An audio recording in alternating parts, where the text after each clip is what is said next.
오늘 하나님 말씀은 에베소서 1장 3절 말씀입니다. 에베소서 1장 3절 말씀, 제 성경은 310페이지입니다. 에베소서 1장 3절 말씀 같이 읽습니다. 찬송하리로다. 하나님 곧 우리 주 예수 그리스도의 아버지께서 그리스도 안에서 하늘에 속한 모든 신령한 복을 우리에게 주시되. 아멘. 아버지 은혜 감사합니다. 오늘도 거룩하고 복된 성일을 허락하시고 또 사랑하는 귀한 성도들 일주일 동안 눈동자같이 지켜주셨다가 건강하고 안전하게 또 하나님 전에 나와 그리고 또한 각자의 예배 장소에서 하나님께 예배드리게 하심을 너무나도 감사합니다. 우리가 생명이 있고 호흡이 있기 때문에 하나님께 예배 드릴 수 있는 귀한 축복 주신 거 너무나도 감사합니다. 예배를 소중하게 생각하시고 우리 삶에 항상 영과 진리로 드려지는 그런 예배로 승리할 수 있는 저희들이 다 될 수 있도록 축복해 주시옵소서. 사랑하는 귀한 성도들, 오늘도 하나님께 예배 드릴 때에 믿음으로 귀한 예물 드렸습니다. 아버지 하나님, 각자 여러 가지 사정 다 알고 계시오니 하나님께 때를 따라 돕는 은혜 손길을 베풀어 주시어서 물질이 필요하면 물질로 채워주시고 건강이 필요하면 건강으로 채워주시고 자녀들에게 어려움이 있다면 자녀들을 치유해 주시고 하나님의 능력이 가정과 삶 속에 충만하게 임할 수 있도록 축복해 주시옵소서. 오늘도 하나님 말씀을 듣습니다. 성령께서 우리 각자에게 말씀해 주실 줄 믿사오며 예수님 이름으로 기도하옵나이다. 아멘. 오늘 말씀의 제목은 복의 개념을 정립하라, 그런 제목입니다. 사람들은 누구나 복을 받기를 다 원합니다. 믿는 사람 안 믿는 사람 모두 다 인사할 때도 복 받으세요 이렇게까지 인사합니다. 왜 그러냐면 사람은 복을 받기를 원하는 것이에요. 왜 그러냐면 하나님께서 우리 인생에 복을 주시기 원하기 때문인 것입니다. 성경에 보면 복에 대한 것이 400분 이상 나와 있습니다. 하나님께서 아담과 하와를 지으시고 그리고 나서 아담과 하와에게 처음 하신 것이 나는 복의 하나님이라, 그래서 생육하고 번성하라, 이 세상을 정복하고 다스리라, 큰 복으로서 인생을 축복해 주신 하나님입니다. 하나님께서 아브라함을 또한 부르신 후에 그에게 내게 복을 주어 내 이름을 창대케 하리니 너는 복이 될지라. 하나님께서 아브라함을 택하신 후에 그에게 복이 될 것이라, 네가 복의 근원이라. 그래서 우리 모두 다가 예수 그리스도로 말미암아 아브라함의 자손된 우리들은 복이 되는 것이에요. 우리들을 통해서 이 세상에 복을 증가할 수가 있어야 되는 것이에요. 그러니까 하나님과 인간 관계는 복의 관계입니다. 하나님은 복을 주시는 분, 인간은 복을 받는 관계. 그래서 인간은 하나님 앞에 나오게 되면 누구든지 복을 달라고 기도하게 돼요. 자연적으로 기도하게 되어 있는 것이에요. 우리 인간은 하나님의 주시는 복을 받지 않고는 살 수가 없는 그런 존재인 것입니다. 그래서 신명기 28장에 보면 대단한 약속의 복이 있습니다. 성읍에서도 복을 받고 들에서도 복을 받을 것이며 내 몸의 소생과 내 토지의 소산과 내 짐승의 새끼와 우양의 새끼가 복을 받을 것이며 내 광주리와 떡반죽 그릇이 복을 받을 것이며 내가 들어와도 복을 받고 나가도 복을 받을 것이라. 대단한 복인 것이죠. 우리가 복이라 생각하면 이런 복인 것이죠. 형통한 그런 복, 이 결코 잘못된 생각이 아닌 것이요. 받아서 누릴 수 있다면 누구든지 받아서 누리면 너무나 좋은 것이요. 시편에 보면 여호와를 경외하며 그 길을 걷는 자마다 복이 있도다. 하나님을 경외하는 자는 복을 주신다. 시편 16편 2절에 보면 내 여호와께 아뢰라, 주는 나의 주님이시오니 주밖에는 나의 복이 없다 하였나이다. 주님만이 나의 복이시라. 시편 73편 여호와께서 가까이 함이 내게 복이라. 그 여호와께 가까이 하는 것이 내게 복이라. 하나님과 가까이 하는 것이 복이라. 오늘도 예배드리러 오신 분들이 복인 줄 믿습니다. 하나님께 가까이 가는 것이 복인 것이라. 그런데 신약에 들어와서 복에 대한 개념은 구약과는 많이 다릅니다. 예수님께 공생애를 시작하며 설교하실 때 산상수훈에 보면 8가지 복을 대해 말씀했습니다. 심령이 가난한 자는 복이 있나니, 애통하는 자는 복이 있나니, 온유하는 자는 복이 있나니, 의에 줄이고 굶주린 자는 복이 있나니, 계속적으로 이런 식으로 말씀 복 여기는 내면적인 복에 대해서 말씀하고 있습니다. 신약에서 말씀하는 것은 구약에 대한 그러한 복은 보이지 않고 만사 형통, 무병장수 이런 것들이 나타나지 않고 있습니다. 주님께서 우리에게 가르쳐 주신 주기도문에도 보면은 오히려 부자가 되려 하지 말고 일용할 양식을 달라고 기도하라 그러는 거예요. 가난한 자가 복이 있다. 천국은 가난한 자의 것이라. 받는 것보다 주는 것이 복되도다. 오래 살려고 하지 말고 주를 위해서 언제든지 생명을 바칠 각오를 하고 살아라. 환난 가운데 오히려 기뻐하라.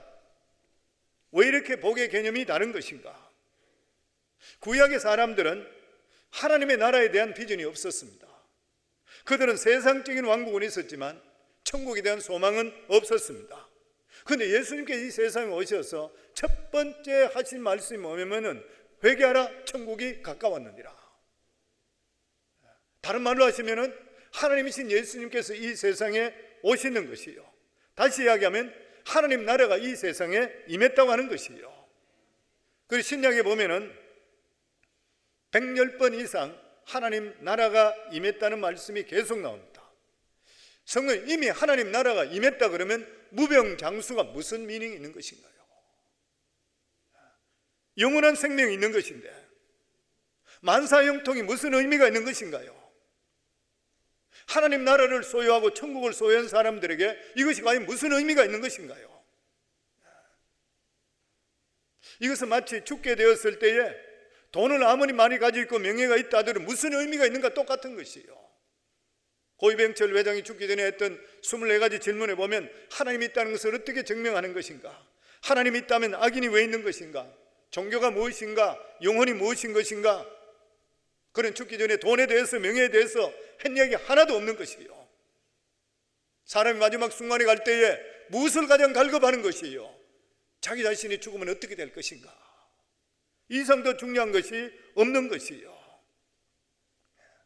그래서 하나님 나라에 부귀 영화 이런 것들이 잘못하면 오히려 해치게 되는 잘못이 나타나요. 그렇다면 하나님 나라가 무엇인 것인가? 로마 14장 17절에 보면 하나님 나라는 먹는 것과 마시는 것이 아니요 오직 성령 안에 있는 의와 평강과 희락이라. 먹고 마시고 즐기고 사놓는 것이 하나님 나라의 결코 본질이 될 수가 없다는 것이요. 이 세상에 장수하고 부자 되는 것이 하늘나라에서 말하는 복이 아닌 것이요. 만약 그렇다면 순교자들은 어떻게 되는 것이요? 선교사들은 그 사람 전부 다가 저주받은 사람인가요? 이 세상 사람들도 장수하고 부자로 살고 있습니다.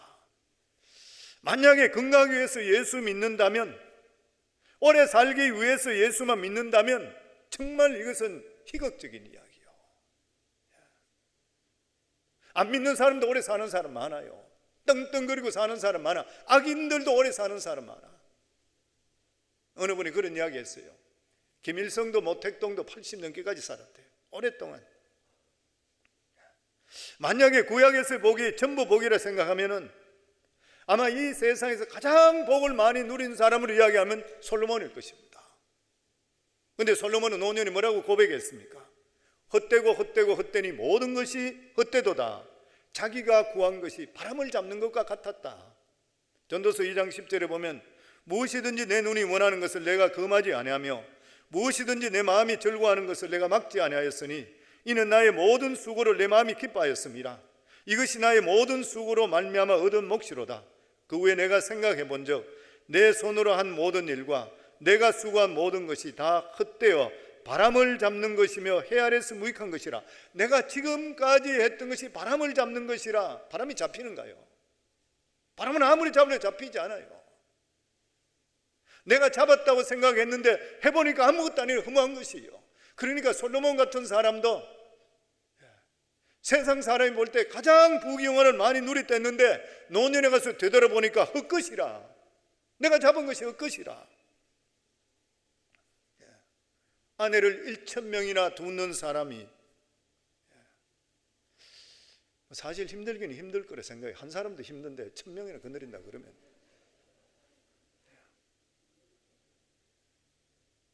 결국 그 인생은 뭔 것이요? 실패한 인생이요. 왜냐하면 이방 부인들이 가져왔는 우상을 섬겼기 때문에. 그래서 결론적으로 자기가 그렇게 이야기합니다.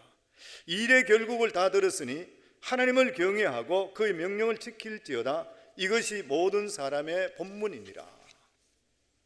이것을 보면 솔로몬은 이 세상에서 가장 지혜 있는 사람이라 그렇게 했는데도 불구하고 실제로는 이 사람은 부귀와 영화에 눈이 어두운 어리석은 사람이다.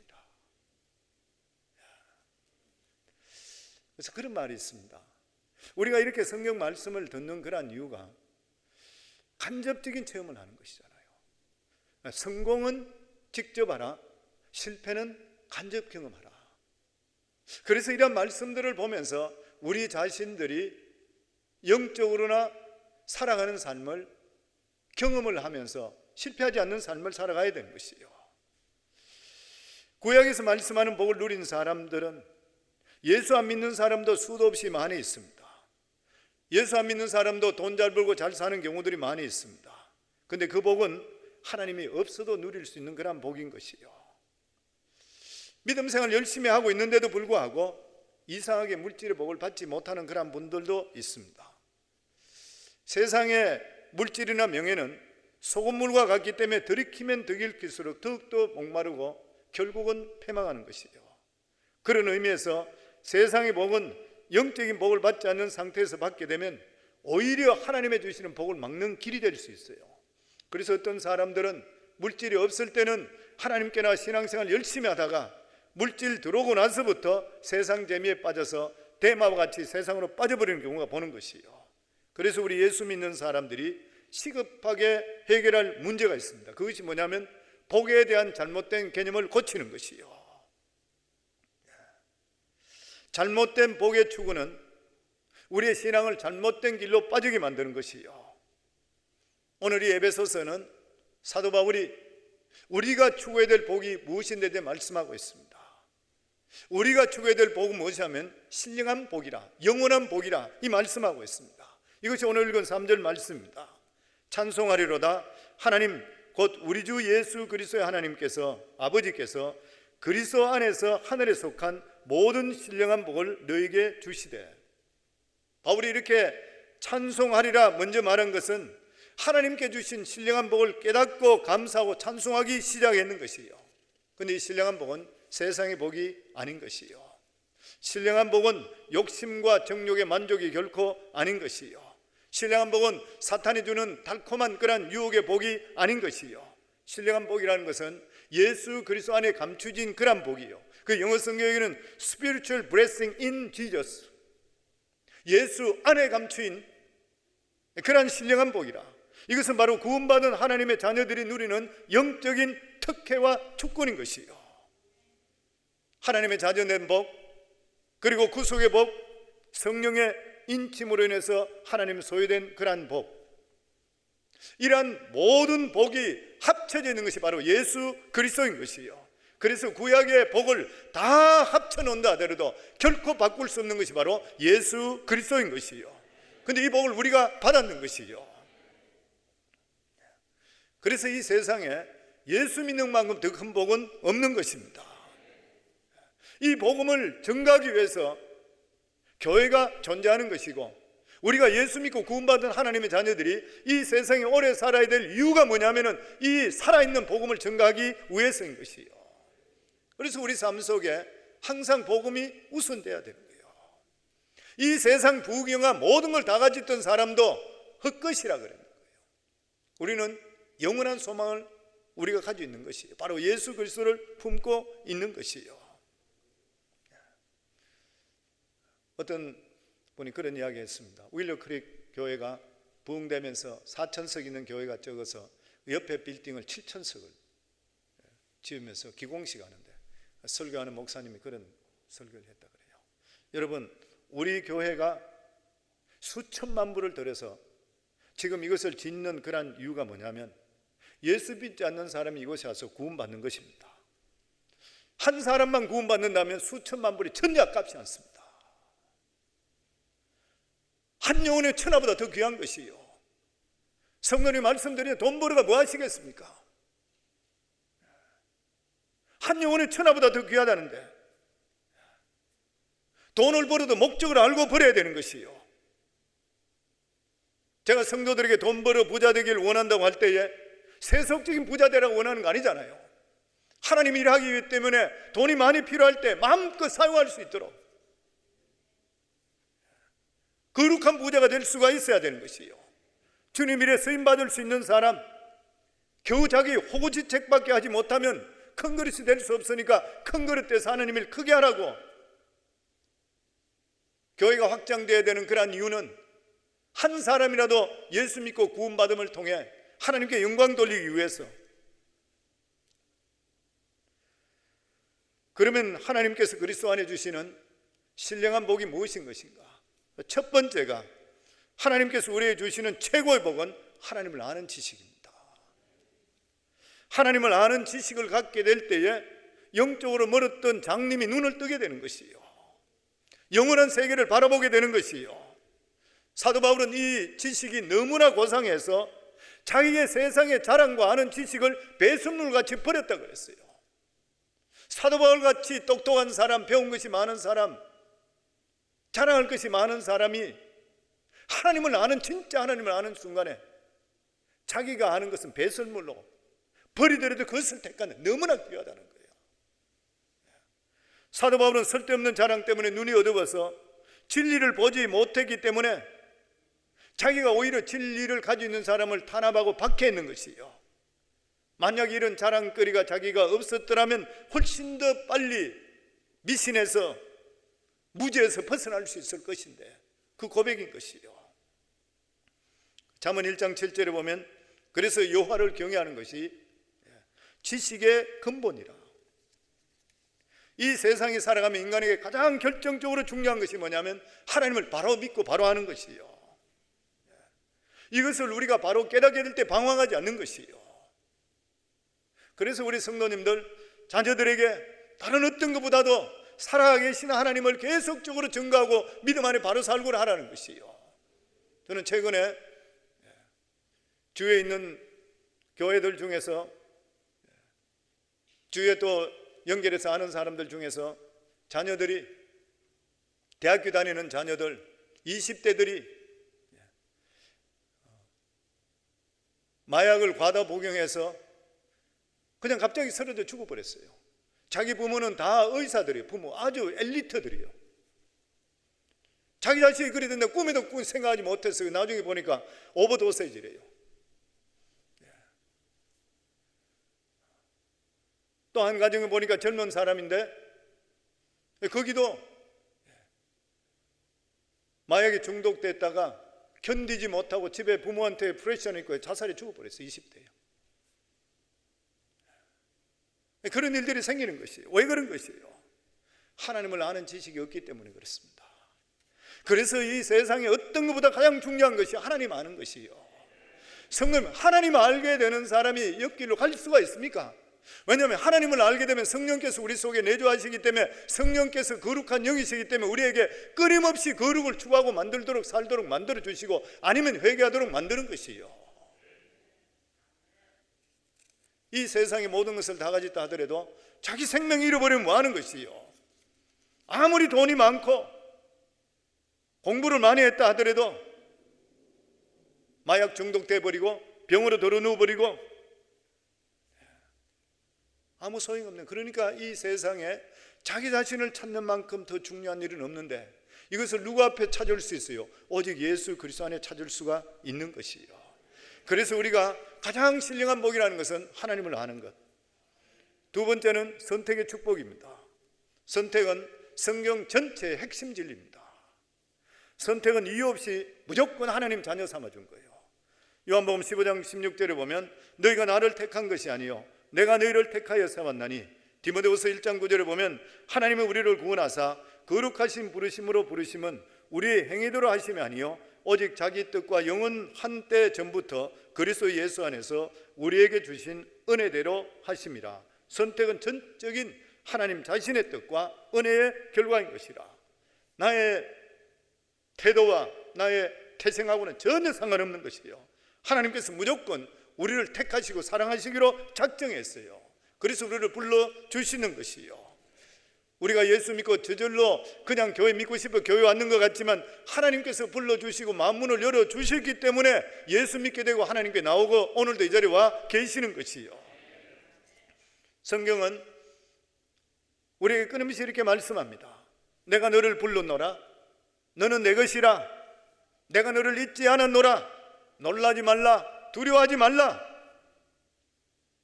인간이 하도 이러한 은혜를 잊게 되니까 하나님께서는 창세기부터 계시록까지 끊임없이 너는 내 것이라. 내가 너를 잊지 않았다. 계속적으로 말씀해 주는 것이요. 언제부터 선택했는 것이요. 하나님께서 갑자기 우리를 선택했는가요? 아니에요.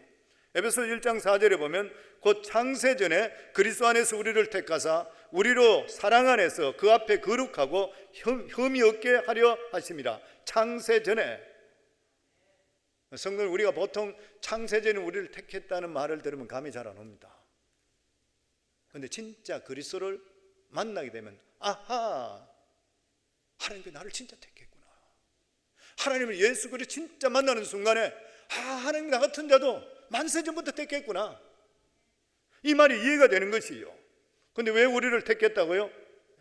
우리를 택하사 우리로 사랑 안에서 그 앞에 거룩하고 흠이 없게 하시려고.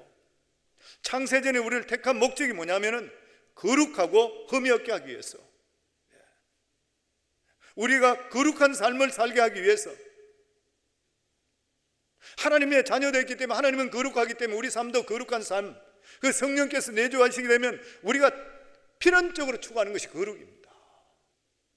내가 잘못된 거 있으면 회개하게 되고 더럽고 추한 것에서 벗어나고 싶은 거예요. 그리고 흠이 없게 하기 위해서. 그런데 오늘 이 중에 온 저를 포함해서 누구든지 흠이 없는 사람이 있는가요? 세월이 지나면서 나이가 들다 보면 세상사례와 인간관계에서 계속 흠이 생깁니다. 저는 목회하면서 흠도 많이 생기는 것 같아요. 묻어두고 싶고 잊어버린 부분들이 참 많이 생기게 되어 있습니다. 하나님 다 알고 계셔요. 그러나 예수 그리스도 안에 들어오면 하나님께서 완전하고 흠이 없는 것으로 새 것으로 만들어 주시는 것이요. 그래서 그리스도 안에 있으면 새로운 피조물이니 이전 것은 지나갔으니 보라 새 것이 되었다. 무슨 말이에요? 삶의 관점이 바뀌어버리는 거예요. 새롭게 하기 위해서 하나님께서 우리 삶 속에 연단도 주시는 것입니다. 연단을 통해서 하나님께서 택하신 뜻인 흠이 없고 거룩한 삶으로 만들어 가야 되는 것이요.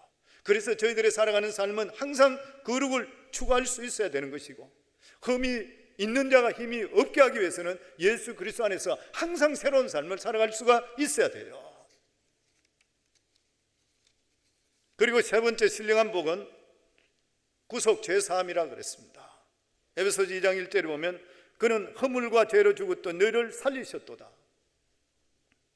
사람은 원래 허물과 죄로 죽을 수밖에 없는 존재인데 본질상 진노의 자녀였는데, 그래서 세상 풍습을 쫓고 공중원세 잡은 자들을 따라다니고 육체의 욕심을 따라 사는 사실상 죄의 노예였었다. 이것이 에베소서 2장에 쭉 나오는 말씀들입니다. 이 말에 보면 죄의 대표성이 나옵니다. 세상 풍습을 쫓는 것, 세상적으로 따라가는 것, 죄라는 것이죠. 공중권세, 사탄, 거짓말하고 속이고 질투하고 다 죄인 것이요. 육체의 욕심, 육체의 정욕들, 이런 것들이죠. 근데 여기에 대해서 어떻게 되는 것이요? 로마서 6장 3절에 보면 죄에 대한 것은 사망이고 죽음이라고 그랬어요. 그래서 우리 인간은 죄로 말미암아 죽을 수밖에 없는 것이고 절망적인 존재인 것입니다. 그런데 하나님께서 하나님의 아들 예수 그리스도를 우리에게 이 땅에 보내주셔서 사망에서 생명으로 옮겨주셨어요. 요한복음 5장 24절에 오면 내가 진실로 진실로 너에게 이르노니 내 말을 듣고 또한 나 보내신 이를 믿는 자는 영생을 얻었고 심판에 이르지 아니하나니 사망에서 생명으로 옮겼느니라. 인간은 예수 그리스도를 만나기 전까지는 죄에 대한 절실함을 절대 못 느낍니다. 세상 사람들에게 죄를 회개하라 그래 보세요. 내가 무슨 죄를 지었다 그러냐? 내가 사람을 죽이냐? 도둑질을 했냐? 내가 간음을 했냐? 내가 무슨 죄가 있느냐? 나 같은 사람도 교회 다녀도 똑같이 생각했어요. 그러나 교회 나와서 하나님 만나고 은혜를 받게 되면 하나님 앞에 하나님 내가 죄덩어리였었구만요. 하나님 용서해 주세요. 죄가 드러나는 것이요. 베드로가 예수님을 처음 만났을 때에 물고기를 한 마리 잡지 못하는 허탈한 가운데 있었습니다. 예수님께 말씀을 전가하실 때에 이분 대단하신 분이구나 그렇게 생각했습니다. 그냥 예수님을 랍비라 생각했던 하나의 어떤 가르치는 분이라 이렇게 생각했던 것이요. 그런데 예수님께서 말씀을 다 마치고 나서 베드로에게 깊은 데 가서 그물을 던지라고 그랬어요. 그 베드로가 만약 예수님 말씀의 위압감을 느껴서 이렇게 말씀하신 걸 듣고 은혜를 받고 대단한 분이 이렇게 생각하니까 자기 생각을 접고 자기 경험을 접고 나서 깊은 데 가서 그물을 던졌어요. 그물을 던지는 순간에 지금까지 맞지 못했던 그 많은 고기를 한 목이 잡게 되는 것이요. 그때 베드로가 어떻게 돼? 깜짝 놀라면서 이분은 하나님이시구나. 이분이 바로 메시아구나. 그러고 나서 베드로가 예수님을 메시아라고 하나님이라고 느끼는 순간에 돌아와서 예수님께 뭐라 그랬습니까? 나는 죄인입니다. 나를 떠나소서. 그전까지 예수님 보고 자기가 죄인이라고 한 번도 고백 안 했어요. 그런데 예수님을 만나는 순간에 자기가 죄인이 돼버려요. 그렇기 때문에 우리 삶 속에 하나님과 가까이 오면 올수록 죄가 드러납니다. 성도님, 우리가 교회 와서 예배드리고 믿음에 믿음을 더하면 내 자신의 가슴을 더 쳐요. 내가 왜 이래 살고 있는가 가슴을 쳐요. 근데 신앙생활에 부실하고 교회가 멀어져 있으면 감을 잃어버려요. 죄 있는 것까지도 잊어버리는 것이에요. 은혜 받으면 은혜 받을수록 자기 자신이 세속적이고 죄인인 것을 깨닫게 돼요. 그래서 회개하게 되는 것입니다. 그래서 19세기 성경학자 토마스 버나드는 이런 말을 했습니다. 죄의식이란 하나님을 가까이 하는 것과 정비례한다. 하나님을 가까이 하면 할수록 내가 하나님 앞에 더 통해 잡아가는 것이요. 참된 성도는 하나님을 더 사랑하면 사랑할수록 죄에 대해서 더 애통하는 것이라. 우리가 진정한 하나님의 복을 누리기 위해서는 우리 마음 가운데 세상의 죄와 더러운 것들을 내어놓고 회개하고 회복되는 역사들이 우리 삶 속에 임해야 되는 것이에요. 이것은 오직 예수 그리스도의 보혈의 공로 외에는 다른 방법이 없는 것이에요. 그리고 마지막으로 신령한 축복은 성령의 인치심입니다. 에베소서 1장 13절에 보면 그 안에서 너희도 진리의 말씀 곧 너희의 구원의 복음을 듣고 그 안에서 또한 믿어 약속의 성령으로 인치심을 받았으니, 성령의 인침, 도장 꽉 찍혔다는 것이죠. 도장 찍는다. 도장 찍는 것이 뭐예요? 권위를 상징합니다. 임금 도장에는 권위가 있는 것이죠. 인쳤단 말은 권위를 상징하는 것이에요. 성령이 인쳤다는 것은 하나님의 권위가 그에게 임했다. 그리고 두 번째는 소유물이 되었다. 가축의 엉덩이나 귀에다 도장 찍는 것과 똑같이로 다시 이야기하면 주인이 생겼다. 바로 우리 모두 다가 하나님의 소유물이 되었는 것이에요. 하나님의 소유물이 되었다는 뜻은 딴 말로 얘기하면 안전보장이 되어 있다 이 말인 것이에요. 주인이 있는 가축은 아무나 절대로 못 잡아갑니다. 악한 것들이 틈탈 수가 없는 것이에요. 편지가 인봉대가 있다 그러면 다른 사람이 절대 열 수가 없는 것이에요. 결과적으로 성령의 인침이라는 것은 하나님의 권위가 그에게 임했고 하나님의 소유되어 있기 때문에 안전보장이 됐다고 하는 것이에요. 그래서 우리는 죽어도 좋고 살아도 좋은 것이에요. 하나님 손안에 모두 다 들어있는 것이에요. 그래서 사도 바울은 이 신령한 하늘의 복을 발견하고 나서 하나님을 찬양합니다. 이는 그리스도 안에서 전부터 바라던 우리로 그 영광의 찬송이 되게 하려 하심이라. 그는 평생에 하나님께 베풀어 주신 자기 같은 자도 구원해 주셨구나. 내가 죄 가운데 있었고 수많은 사람을 박해하고 내가 믿음 안에 서지 못했는데 어떻게 해서 나 같은 자도 하나님께서 구원해 주셨는가? 구원의 감격에 눈물을 흘리면서 자기 생애를 전적으로 하나님께 다 드리는 것이에요. 그래서 매맞고 오해받고 죽을 고비를 그렇게 넘긴데도 불구하고 그는 기쁨으로 말씀을 전개하는 것이에요. 왜냐하면 영적으로 받은 이 축복이 감당할 수가 없기 때문인 것입니다. 사랑하는 성도님들, 우리 모두 다도 영혼이 잘된 같이 범사에 잘되길 원합니다. 그렇지만 성도님들, 우리가 믿음 안에 들어오면서 우리가 물질이나 다른 이러한 것들보다 훨씬 더 다른 차원의 복, 하나님께서 말씀하시는 이러한 신령한 복을 누리고 있을 때에 세상을 뛰어넘는 거예요.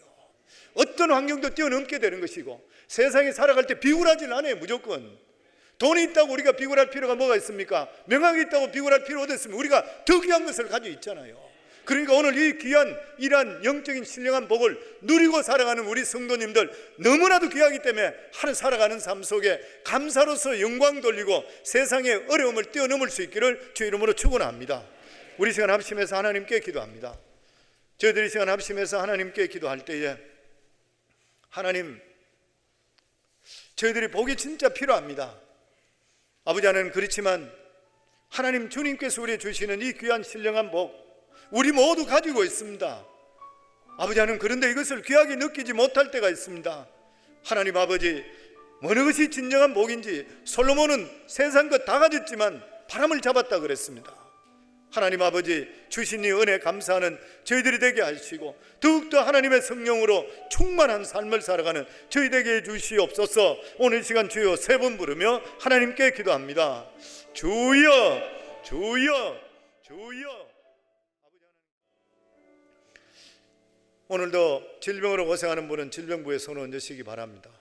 또 문제를 있으신 분은 가슴에 손 얹으시고, 하나님 아버지, 우리가 이 세상에 살아갈 때 연약하고 육신적으로도 병들어 있고 어려움을 당하는 그러한 경우들이 많이 있습니다. 오늘도 이 시간에 예수님께서 채찍에 맞음을 통해 너희가 나음을 입었다고 약속해 주셨고, 예수님께서 이 세상에 오셔서 병든 자들부터 먼저 치유해 주셨습니다. 그리고 나서 복음을 전가하셨습니다. 주님, 오늘 이 시간에 주님의 능력의 손길로 우리 사랑하는 성도들 질병을 깨끗하게 치유하여 주시옵소서. 나사렛 예수 이름으로 명하노니 악하고 더러운 병만은 우리 성광교회 성도들 몸에서 떠나갈지어다. 각색병은 떠나갈지어다. 암세포도 떠나갈지어다. 여러 가지 질병은 떠나갈지어다. 아버지 하나님, 코로나 바이러스로 인해서 여러 가지로 불투명하고 사업적으로 힘들어하는 분들이 많이 있습니다. 그리고 또한 여러 가지 자녀 걱정, 또 가정의 여러 가지 힘든 걱정, 가슴에 손 얹었습니다. 주님, 염려 걱정은 우리 것이 아니라 주님 거라 했사오니 오늘 이 시간 주님 가져가 주시고 해결하여 주시옵소서. 악한 것들이 틈탔다면 나사렛 예수 이름으로 명하노니 우리 성도들에게서 떠나갈지어다. 깨끗이 해결될지어다. 주님께서 우리 기도를 들어주시고 하나님께 주시는 신령한 은혜와 축복 속에 살아가는 우리 성광교회 성도들이 다 될 수 있도록 주님 축복해 주시옵소서. 예수님 이름으로 기도하옵나이다. 아멘.